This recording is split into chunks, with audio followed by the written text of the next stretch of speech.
Welcome back.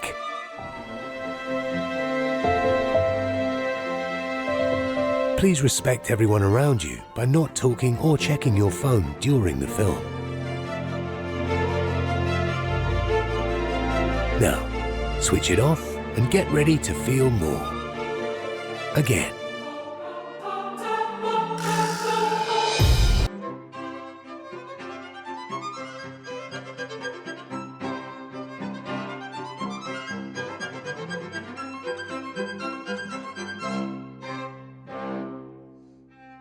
May I have your attention?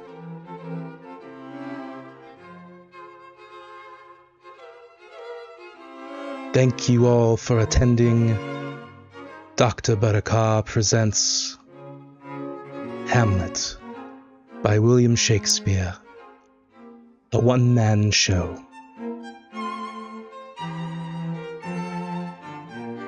The show will begin momentarily. Please find your seats and enjoy the show.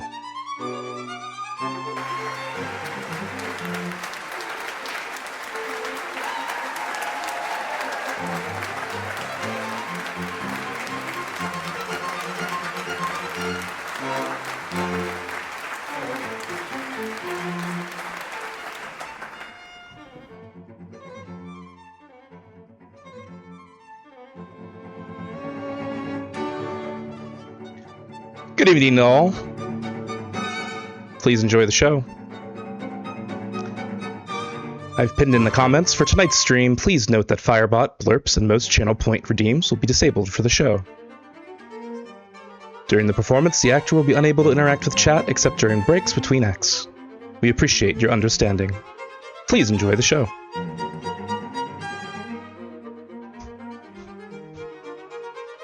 Oops.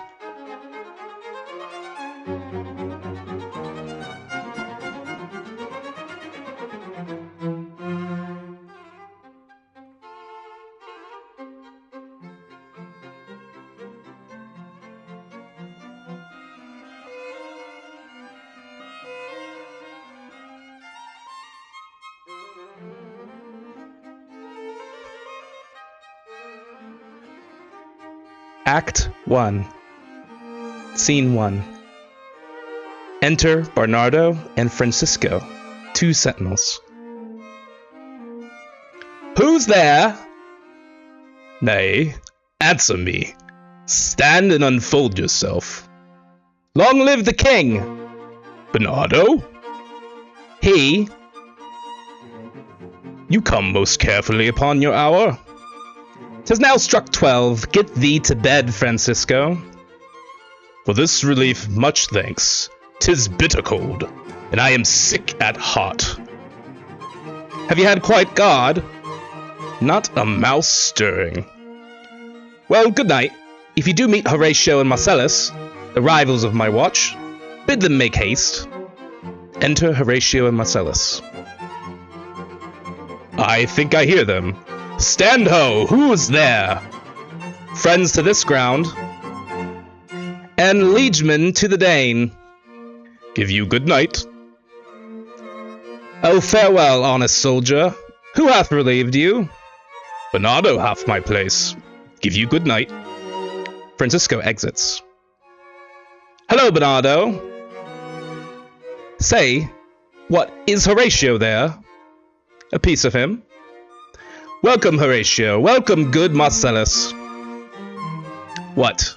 Has this thing appeared again tonight? I have seen nothing. Horatio says 'tis but our fantasy, and will not let belief take hold of him, touching this dreaded sight twice seen of us. Therefore I've entreated him along with us to watch the minutes of this night, that if again this apparition come, he may approve our eyes and speak to it. Tush, tush, 'twill not appear. Sit down a while, and let us once again assail your ears that are so fortified against our story. What we have 2 nights seen. Well, sit we down, and let us hear Bernardo speak of this. Last night of all, when yond same star that's westward from the pole had made his course to illume that part of heaven, where now it burns, Marcellus and myself, The bell then beating 1. Ooh. Enter ghost. Peace, break thee off. Look where it comes again. In the same figure like that king that's dead. Horatio, thou art a scholar. Speak to it, Horatio. Looks he not like the king? Mark it, Horatio. Most like the king. It harrows me with fear and wonder. It would be spoke to. Speak to it, Horatio. What art thou that usurpest this time of night? Together with that fair and warlike form in which the majesty of buried Denmark did sometimes march? By heaven, I charge thee, speak! It is offended, I think. See, it stalks away. Stay! Speak! I charge thee, speak! Ooh. Ghost exits. 'Tis gone and will not answer. How now, Horatio? You tremble and look pale. Is not this something more than fantasy? What think you on it? Before my God, I might not disbelieve without the sensible and true avouch of mine own eyes. Is it not like the king? As thou art to myself. Such was the very armor he had on when he the ambitious Norway combated. She frowned his once when in angry parley he smote the sledded poles on the ice. 'Tis very strange. Thus twice before, and jump at this dead hour, with martial stalk hath he gone by our watch. In what particular thought to work I know not, but in the gross and scope of mine opinion, this bodes some strange eruption to our state. Good now, sit down and tell me, he that knows, why this same strict and most observant watch so nightly toils the subject of the land, and why such daily cast of brazen cannon, and foreign mart for implements of war, why such impress of shipwrights whose sore task does not divide the Sunday from the week? What might be toward that this sweaty haste doth make the night joint labor with the day? Who is it that can inform me? That can I, at least the whisper goes. So our last king, whose image even but now appeared to us, was, as you know, by Fortinbras of Norway, thereto pricked on by a most emulate pride, dared to the combat in which our valiant Hamlet, for so this side of our known world esteemed him, did slay this Fortinbras, who by a sealed compact well ratified by law and heraldry did forfeit with his life all those his lands which he stood seized of to the conqueror. Against the which a moiety competent was gauged by our king, which had returned to the inhabitants of Fortinbras, had he been vanquisher, as by the same comot in carriage of the article designed. Pause. Keeks is at work. And resume. His fell to Hamlet. Now, Sir young Fortinbras of unproved metal, hot and full, hath in the skirts of Norway here and there shocked up a list of lawless resolutes, for food and diet to some enterprise that hath a stomach in it, which is no other, as it doth well appear unto our state, but to recover of us by strong hand in terms compulsatory these foresaid lands so by his father lost. And this, I take it, is the main motive of our preparations, the source of this our watch, and the chief head of this post-haste and rummage in the land. I think it be no other, but e'en so. Well may it sort that this portentous figure comes armed through our watch so like the king that was and is the question of these wars. A mote it is to trouble the mind's eye in the most high and palmy state of Rome. A little ere the mightiest Julius fell, the grave stood tenantless, and the sheeted dead did squeak and gibber in the Roman streets. As stars with trains of fire and dews of blood, disasters in the sun, and the moist star, upon whose influence Neptune's empire stands, was sick almost to doomsday with eclipse, and even the like precursor of feared events, as harbingers proceed still the fates, and prologue to the omen coming on. Have heaven and earth together demonstrated unto our climatures and countrymen. Woo! Enter Ghost. But soft, behold, lo, where it comes again. I'll cross it, through it, blast me. Stay, illusion! A Ghost spreads its arms. If thou hast any sound or use of voice, speak to me. If there be any good thing to be done, that may to thee do ease and grace to me, speak to me. If thou art privy to the country's fate, which happily for knowing may avoid, oh, speak. Or if thou hast abhorred in thy life, extorted treasure in the womb of earth, for which they say, you, spirits oft walk in death, speak of it. The cock crows. Stay and speak! Stop it, Marcellus! Shall I strike it with my partisan? Do if it will not stand. 'Tis here. 'Tis here. Ghost exit. 'Tis gone. We do it wrong being so majestical, to offer it the show of violence, for it is the air invulnerable, and our vein blows malicious mockery. It was about to speak when the cock crew, and then it started like a guilty thing upon a fearful summons. I have heard the cock that is the trumpet to the morn, doth with his lofty and shrill-sounding throat awake the god of the day, and at his warning, whether in sea or fire or earth or air, the extravagant and erring spirit hies hithers to his confine, and of truth herein this present object made probation. It faded on the crowing of the cock. Some say that ever against the season comes, when our Saviour's birth is celebrated, the bird of dawning singeth all night long, and then they say no spirit dare stir abroad. The nights are wholesome, then no planets strike, no fairy tales, no witch hath power to charm, so hallowed and so gracious is that time. So have I heard, and do in part believe it. But look, the morn in russet mantle clad walks o'er the dew of yon high eastward hill. Break we our watch up, and by my advice, let us impart what we have seen tonight unto young Hamlet. For upon my life, this spirit, dumb to us, will speak to him. Do you consent we shall acquaint him with it, as needful in our loves fitting our duty? Let's do it, I pray. And I this morning know where we shall find him most convenient. They exit. No, I did not practice the voices. I did for about 30 seconds before, while I was reading through scene 1. But, water break. Hi everybody, hope everybody's doing well.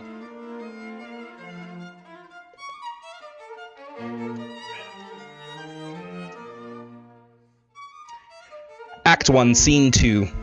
Oh, hold on.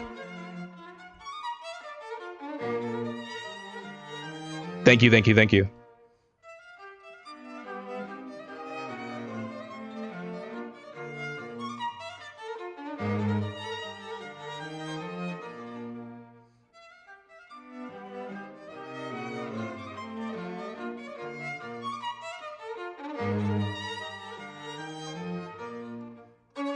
Act 1, Scene 2.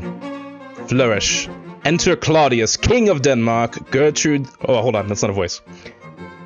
Act 1, Scene 2. Flourish. Enter Claudius, King of Denmark, Gertrude, the Queen, the Council, as Polonius and his son Laertes, Hamlet with others, among them Voltimand and Cornelius.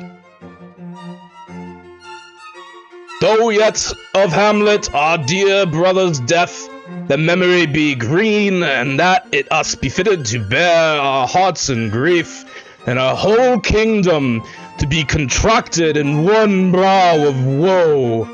Yet so far hath discretion fought with nature, that we with wisest sorrow think on him, together with remembrance of ourselves, Therefore, sometime, sister, now our queen, the imperial jointress to this warlike state, here we has tour with a defeated joy, with an auspicious and a dropping eye, with mirth and funeral, and with dirge and marriage, and equal scale weighing delight and dole, taken to wife.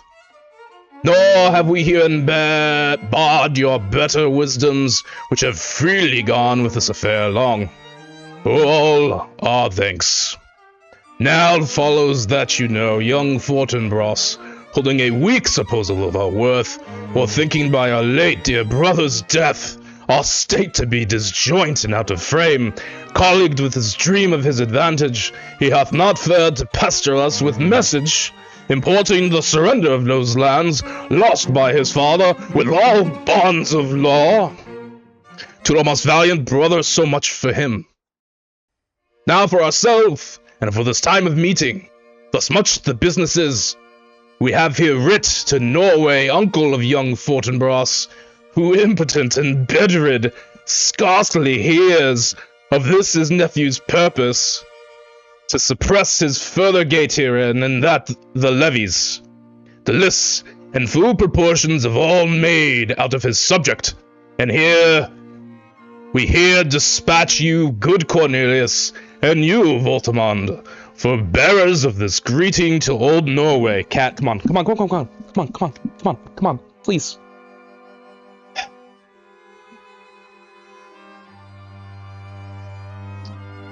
Back up a little bit. Cece, please, move.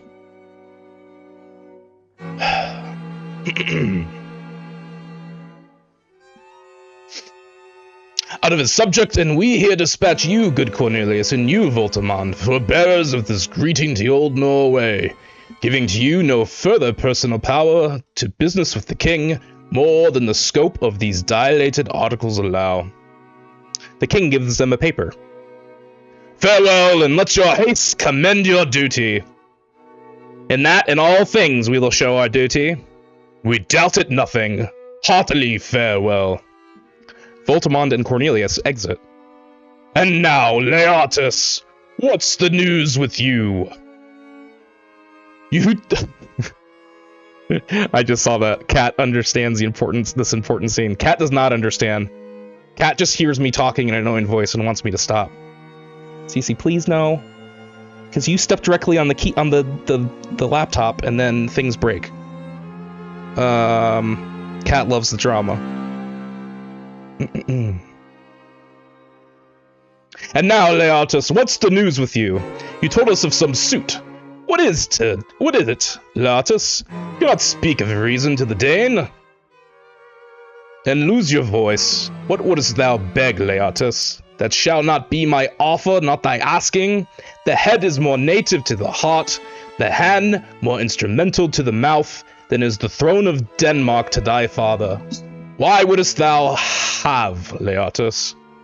My dread lord, your leave and favour to return to France, from whence through willingly I came to Denmark, to show my duty in your coronation. Yet now I must confess, that duty done, my thoughts and wishes bend against toward France, and bow them to your gracious leave and pardon. Have you your father's leave? What say Polonius? Hath, my lord, wrung from me my slow leave by laboursome petition, and at last, upon his will, I cede my hard consent. I do beseech you give him leave to go. Take thy fair hour, Leatus. Time be thine, and thy best graces spended at thy will. But now my cousin Hamlet and my son Hamlet. A little more than kin and less than kind. How is that the clouds still hang on you? Not so, my lord. I'm too much in the sun.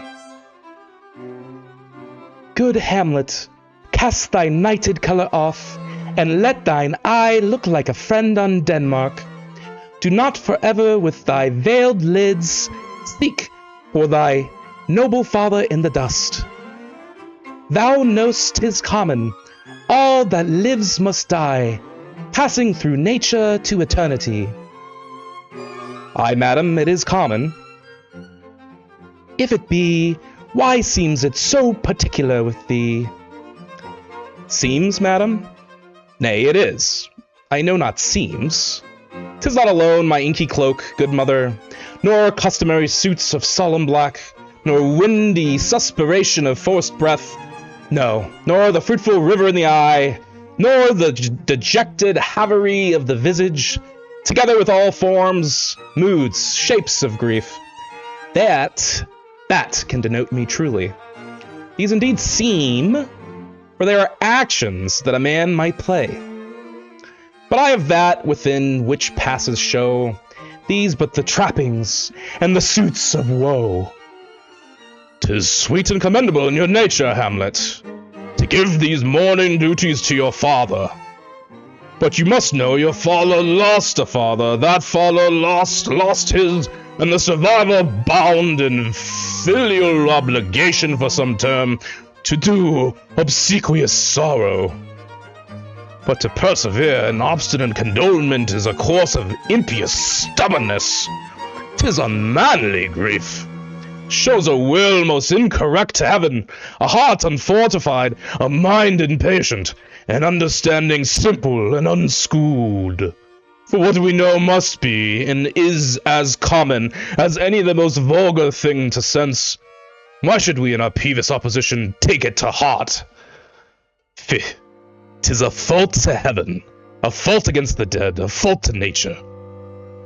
To reason most absurd, whose common theme is death of fathers, and who still hath cried, from the first course till he that died today, this must be so. We pray you throw to earth this unprevailing woe, and think of us as of a father. For let the world take note, you are the most immediate to a throne, and with no less nobility of love than that which dearest father bears his son, do I impart toward you. For your intent in going back to school in Wittenberg, it is most retrograde to our desire, and we beseech you, bend you to remain, here in the cheer and comfort of our eye, our chiefest courtier, cousin, and our son. Let not thy... Hold on, what's the Queen's voice? Hold on. I had it before. Let not thy mother lose her prayers, Hamlet. I pray thee, stay with us. Go not to Wittenberg. I shall, in all my best, obey you, madam. Why, 'tis a loving and a fair reply. Be as ourself in Denmark, madam, come.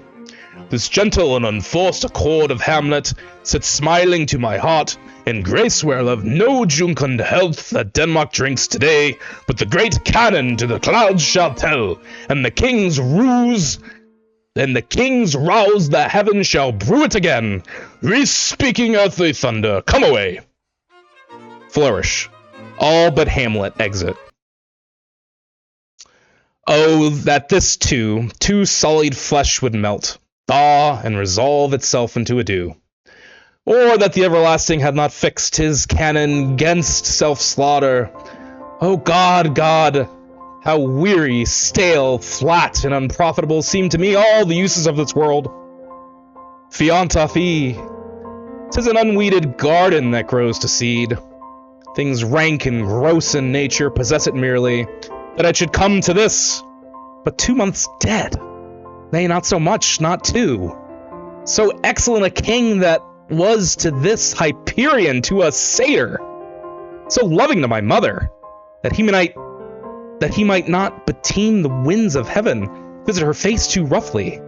Heaven and earth, must I remember? Why, she would hang on him as if increase of appetite had grown. But what if fed on, and yet within a month? Let me not think on it. Frailty, thy name is woman. A little month, or ere those shoes were old, with which she followed my poor father's body. Like Niobe, all tears, why she, even she, oh God, a beast that wants discourse of reason, would have mourned longer. Married with my uncle, my father's brother, but no more like a father to me than I to Hercules. Within a month. ere yet the salt of most unrighteous tears had left the flushing in her galled eyes, she married, almost wicked speed to post with such dexterity to incestuous sheets. It is not, nor it cannot come to good. But break my heart, for I must hold my tongue. Enter Horatio, Marcellus, and Bernardo. Hail to you, lordship. I'm glad to see you well, Horatio, or do I forget myself? The same, my lord, and your poor servant ever. Sir, my good friend, I'll change that name with you. And what makes you from Wittenberg, Horatio? Marcellus? My good lord. I'm very glad to see you. To Bernardo. Good, even sir, but what in faith make you from Wittenberg?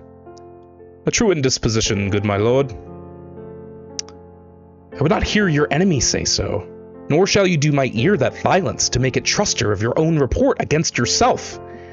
I know you are no truant. But what is your affair in Elsinore? We'll teach you to drink deep, ere you depart.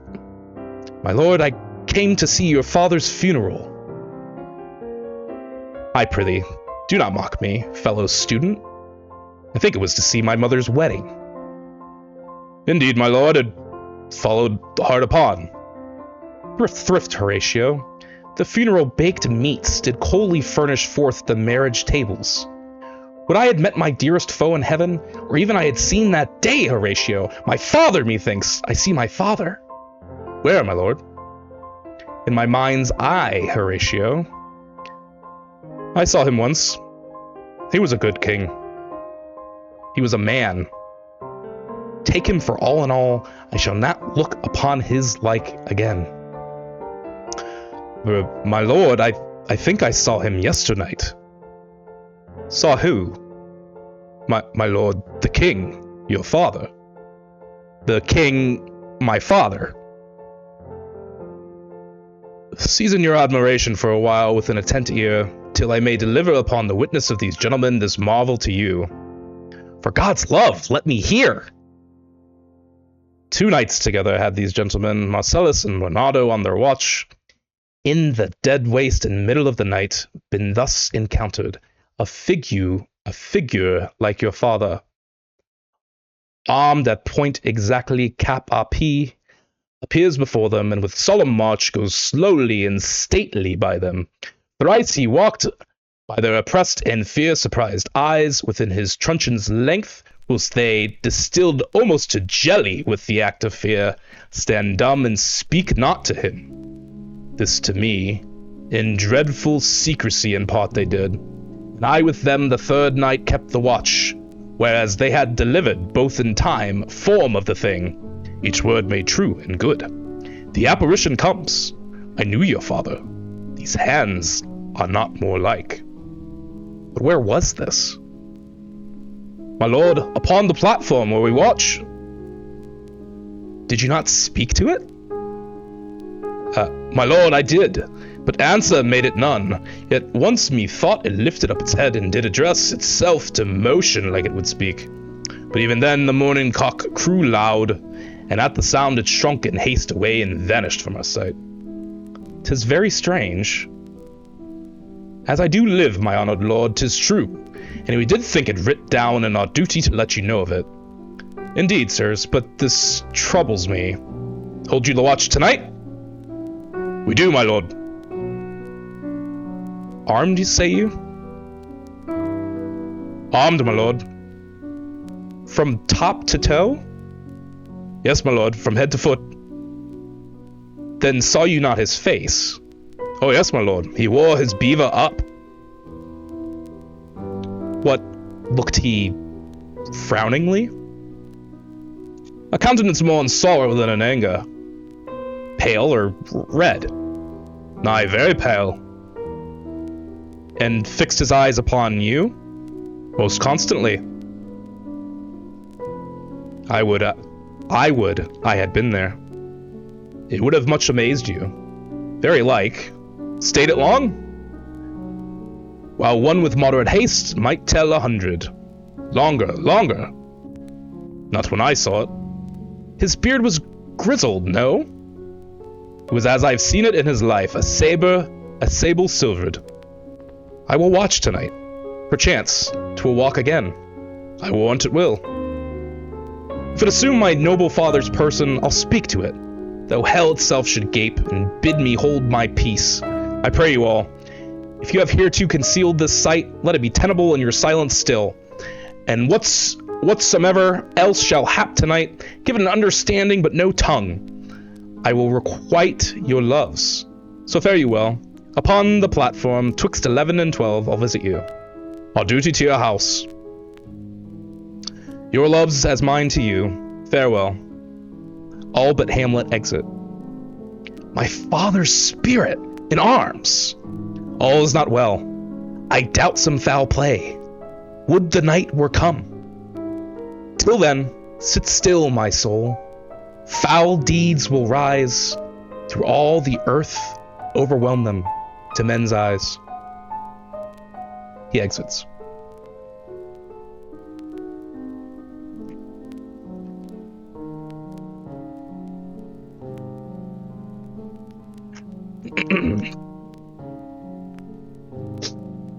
Act 1, Scene 3.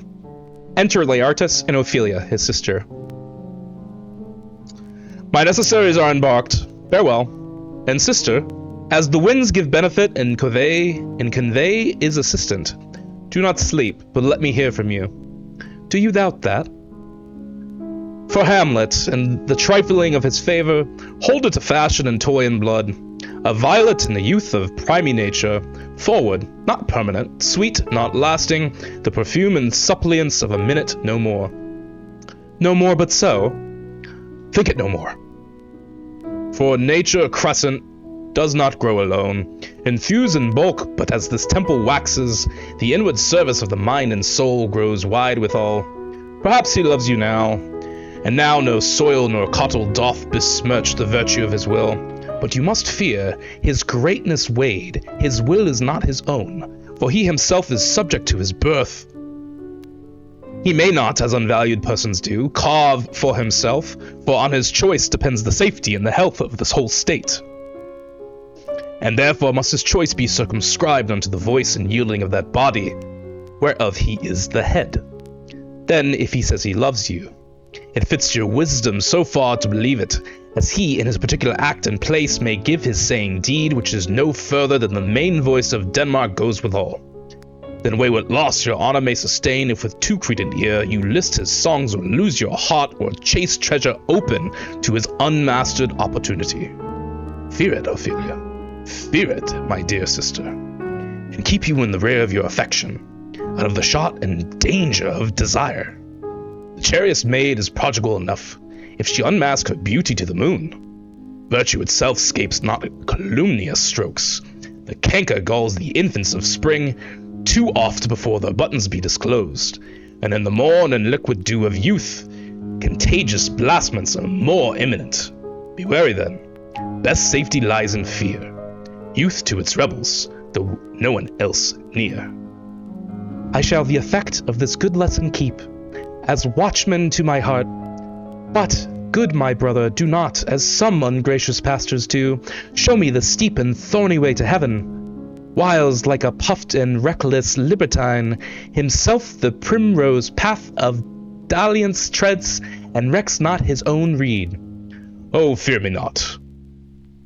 Enter Polonius. I stay too long, but here my father comes. A double blessing. Oh, sorry, that's still Laertes. Laertes is... I stay too long, but here my father comes. A double blessing is a double grace. Occasion smiles upon a second leave. Yet here, Laertes, aboard for shame. The wind sits in the shoulder of your sail, and you are stayed for. There my blessing with thee. And these few precepts in thy memory look thou, character. Give thy thoughts no tongue, nor any unproportioned thought his act. Be thou familiar, but by no means vulgar. These friends thou hast, and their adoption tried, grapple them unto thy soul with hoops of steel. But do not dull thy palm with entertainment of each new-hatched, unfledged courage. Beware of entrance to a quarrel, but being in, bear that opposed may beware of thee. Give every man thy ear, but few thy voice. Take each man's censure, but reserve thy judgment. Costly thy habit as thy purse can buy, but not expressed in fancy, rich, not gaudy, for the apparel oft proclaims the man. And they in France, of the best rank and station, are the most select and generous sheaf, and that neither a borrower nor a lender be. For loan oft loses both itself and friend, and borrowing dulls the edge of husbandry. This above all to thine own self be true, and it must follow as the night, the day. Thou canst not then be false to any man. Farewell, my blessings season this in thee. Most humbly do I take my leave, my lord. The time invests you. Go, your servants tend. Farewell, Ophelia, and remember well what I've said to you. 'Tis in my memory locked, and you yourself shall keep the key of it. Farewell. Laertes exits. What is it, Ophelia? He hath said to you. So please you, something touching the Lord Hamlet. Marry, well bethought. 'Tis told me he hath very oft of late given private time to you, and you yourself have of your audience been most free and bounteous. If it be so, as so 'tis put on me, and not in my way of caution, I must tell you you do not understand yourself so clearly, as it behooves my daughter and your honor. What is between you? Give me up the truth. He hath, my lord, of late made many tenders of his affection to me. Affection? You speak like a green girl, unsifted in such perilous circumstance. Do you believe his tenders, as you call them? I do not know, my lord, what I should think. Marry, I will teach you. Think yourself a baby, that you have taken these tenders for true pay, which are not sterling. Tender yourself more dearly, or not to crack the wind of the poor phrase, running it thus, you'll tender me a fool.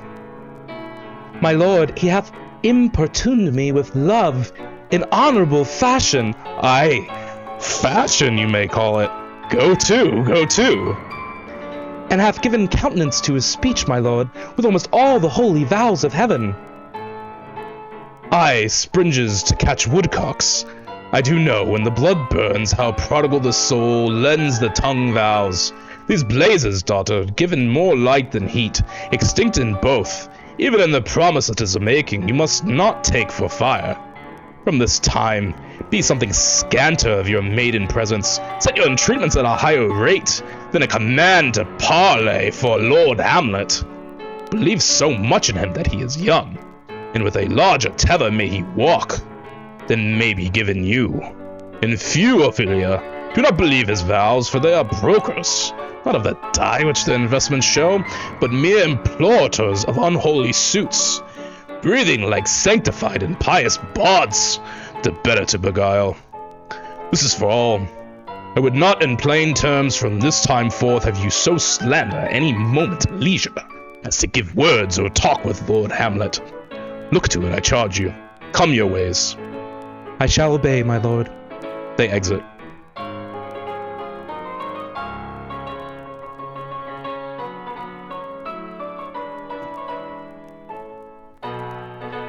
Act 4, Scene 4.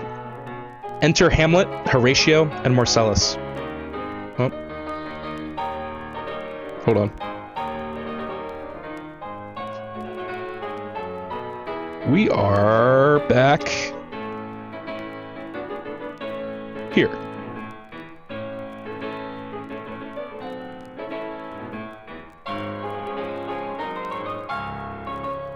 Act 1, Scene 4. Enter Hamlet, Horatio, and Marcellus. The air bites shrewdly. It is very cold. It is a nipping and an eager air.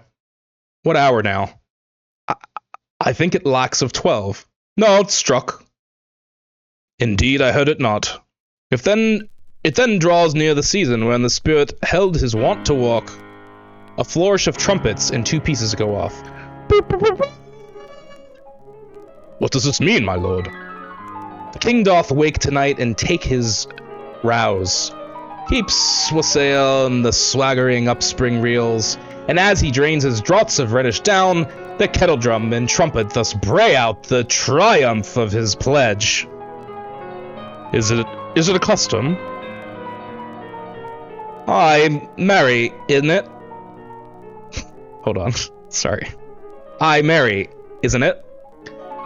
But to my mind, though I am native here, and to the manner born, it is a custom more honored in the breach than in observance. This heavy-headed revel east and west makes us traduced and taxed of other nations. They cleap us drunkards, and with swinish phrase soil our addition. And indeed it takes. It takes from our achievements, though performed at height, the pith and marrow of our attribute. So oft it chances in particular men, that for some vicious mole of nature in them, as in their birth, wherein they are not guilty, since nature cannot choose his origin, by the overgrowth of some complexion, oft breaking down the pales and forts of reason, or by some habit that too much overleavens the form of placid manners, that these men, carrying, I say, the stamp of one defect, being nature's livery, or fortune's star, his virtues else, be they as pure as grace, as infinite as man may undergo, shall in the general censure take corruption from that particular fault. The dram of evil doth all the noble substance of a doubt to his own scandal. Woo! Enter Ghost. Look, my lord, it comes. Angels and ministers of grace defend us. Be thou a spirit of health, or goblin damned. Bring with thee airs from heaven, or blast from hell. Be thy intents wicked or charitable. Thou come in such a questionable shape, that I will speak to thee. I'll call thee Hamlet, king, father, royal Dane. Oh, answer me. Let me not burst in ignorance, but tell why they canonized bones, hearsed in death, have burst their cerements. Why the sepulchre, wherein we saw thee quietly interred, hath oped his ponderous and marble jaws to cast thee up again. What may this mean, that thou, dead corpse again in complete steel, revisits thus the glimpses of the moon, making night hideous, and we fools of nature so horridly to shake our disposition with thoughts beyond the reaches of our souls? Say, why is this? Wherefore? What should we do?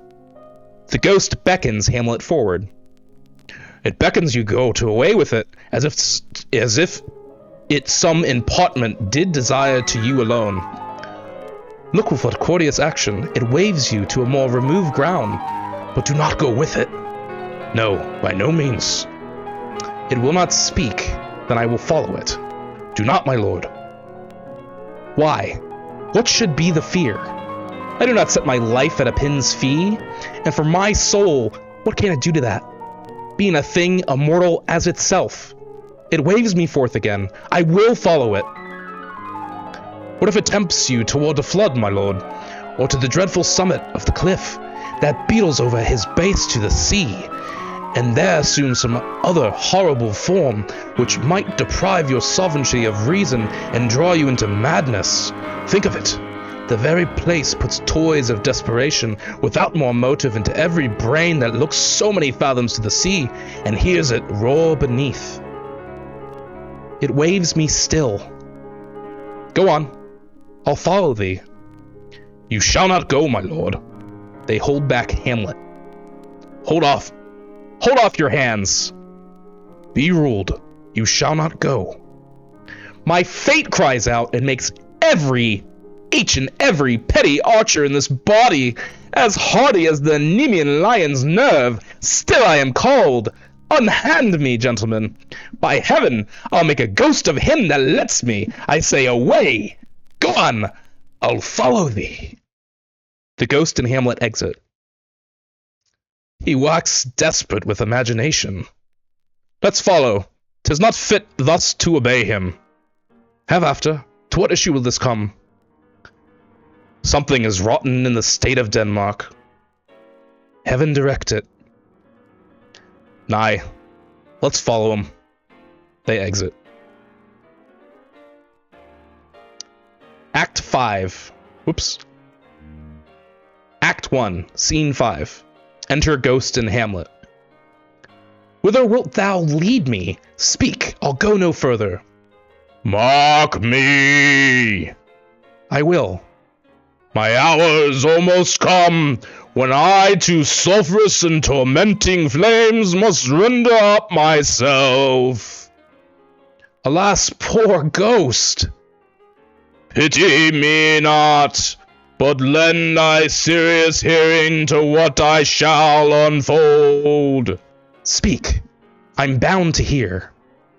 So art thou to revenge when thou shalt hear. What? I am thy father's spirit, doomed for a certain term to walk the night, and for the day confined to fast and fires, till the foul crimes done in my days of nature are burnt and purged away.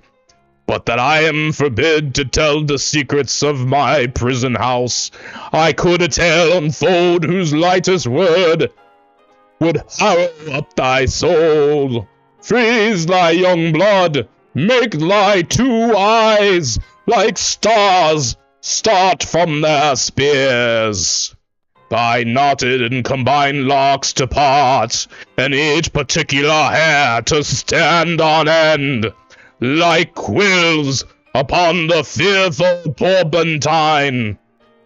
But this eternal blossom must not be to ears of flesh and blood. List, list, oh list, if thou didst ever die, dear father love. Oh God!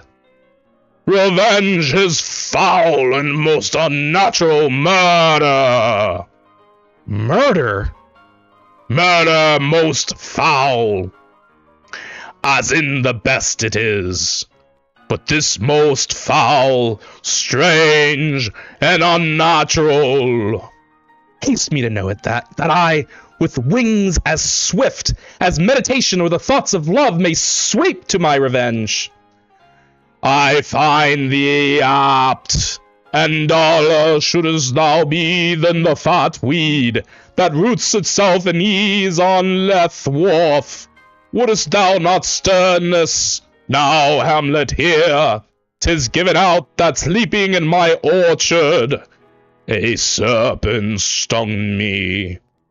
So the whole year of Denmark is by a forged process of my death rankly abused.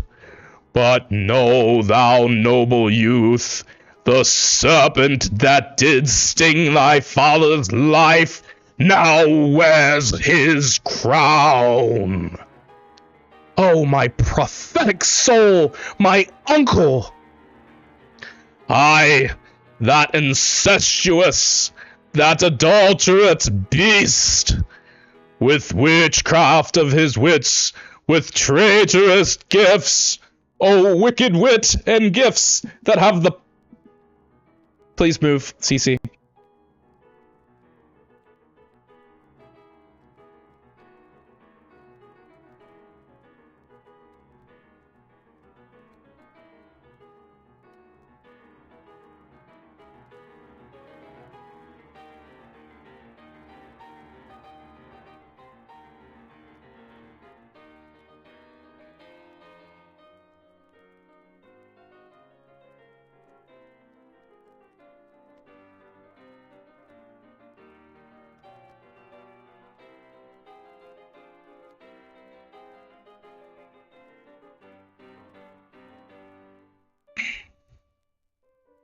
Thank you.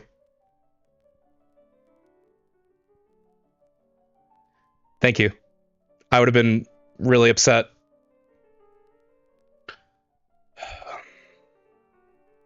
Thank you, thank you. All right, we're going to reset. That's that mute button I'm talking about. That button... That's not good. My voice already hurts, and I'm only on Act 1. Love you too, buddy. Thank you. I have to, I really have to disable that button on my keyboard. All right.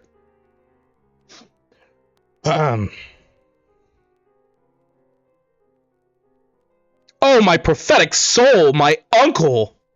Aye, that incestuous, that adulterate beast, with witchcraft of his wits, with traitorous gifts. Oh, wicked wit and gifts, that have the power so to seduce. One to his shameful lust, the will of my most seeming virtuous queen. Oh, Hamlet, what a falling off was there from me whose love was of that dignity that it went hand in hand even with the vow I made to her in marriage, and to decline upon a wretch whose natural gifts were poor to those of mine. But virtue, as it never will be moved, though lewdness caught it in a shape of heaven, so lust, though to a radiant angel linked, will sate itself in a celestial bed, and prey on garbage. But soft methinks I scent the morning air. Brief let me be, sleeping within my orchard, my custom always of the afternoon. Upon my secure hour thy uncle stole with juice of cursed Hebena in a vial, and in the porches of my ears did pour the leprous distilment, whose effect holds such an enmity with blood of man, that swift as quicksilver it courses through the natural gates and alleys of the body, and with a sudden vigor it doth possess and curd, like eager droppings into milk, the thin and wholesome blood. So did it mine, and I most instant tetrabarked about, most Lazar-like, with vile and loathsome crust, all my smooth body. Thus was I sleeping, by a brother's hand, of life, of crown, of queen, at once dispatched, cut off, even in the blossoms of my sin, unhouselled, disappointed, unanelled, no reckoning made, but sent to my account with all my imperfections on my head. Oh, horrible, horrible, most horrible! If thou hast nature in thee, bear it not. Let not the royal bed of Denmark be a couch for luxury and damned incest. But however some thou pursues this act, taint not thy mind, nor let thy soul contrive against thy mother aught. Leave her to heaven, and to those thorns that in her bosom lodge, to prick and sting her. Fare thee well at once. The glow-worm shows the matin to be near, and gins to pale as an effectual fire. Adieu, adieu, adieu. Remember me. He exits. Oh, all you host of heaven, oh, earth, what else? And shall I couple hell? Oh, fie, hold my heart, and you, my sinews, grow not instant old, but bear me stiffly up. Remember thee. Ah, thou poor ghost, whilst memory holds a seat in this distracted globe, remember thee. Yea, from the table of my memory, I'll wipe away all trivial, fond records, all saws of books, all forms, all pressures past, that youth and observation copied there, and thy commandment all alone shall live within the book and volume of my brain, unmixed with baser matter. Yes, by heaven! O most pernicious woman! O villain, smiling, damned villain! My tables, meet it as I set it down, that one may smile and be a villain. At least I am sure it may be so in Denmark. He writes, So, uncle, there you are. Now to my word. It is adieu, adieu, remember me. I have sworn it. Enter Horatio and Marcellus. My lord, my lord! Lord Hamlet! Heavens, secure him! So be it. Hello, ho, ho, my lord! Hello, ho, ho, boy. Come, come. How is it, my noble lord? What news, my lord? Oh, wonderful! Good, my lord, tell it. No. You will reveal it. Not I, my lord, my heaven. Not I, my lord. How say you, then? Would heart of man once think it, but you'll be secret? Aye, my lord, by heaven. There's never a villain dwelling in all Denmark, but he's an errant knave. There needs no ghost, my lord, come from the grave to tell us this. Why, right, you are in the right. And so, without more circumstance at all, I hold it fit that we shake hands and part. You, as your business and desire shall point you, for every man hath business and desire, such it is. And for my own part, I will go pray. These are but wild and whirling words, my lord. I'm sorry they offend you. Heartily. Yes, faith, heartily. There's no offense, my lord. Yes, by St. Patrick, but there is, Horatio.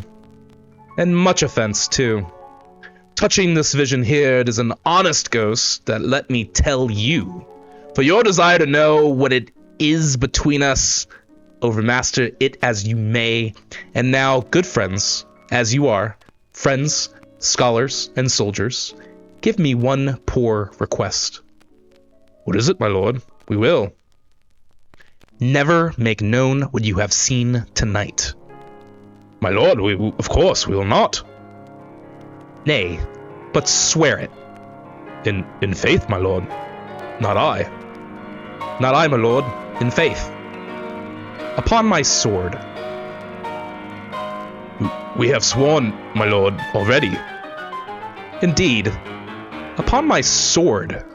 Indeed. Ooh, swear!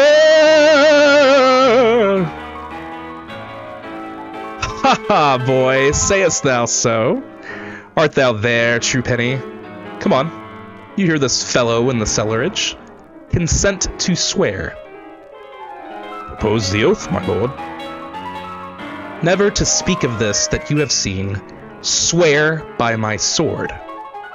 Swear! Hic it ubique. Then we'll shift our ground. Come hither, gentlemen, and lay your hands again upon my sword. Swear by my sword, never to speak of this that you have heard. Swear by his sword! Well said, old mole. Canst work with the earth so fast. A worthy pioneer. Once more remove, good friends. Oh, day and night, but this is wondrous strange. CC.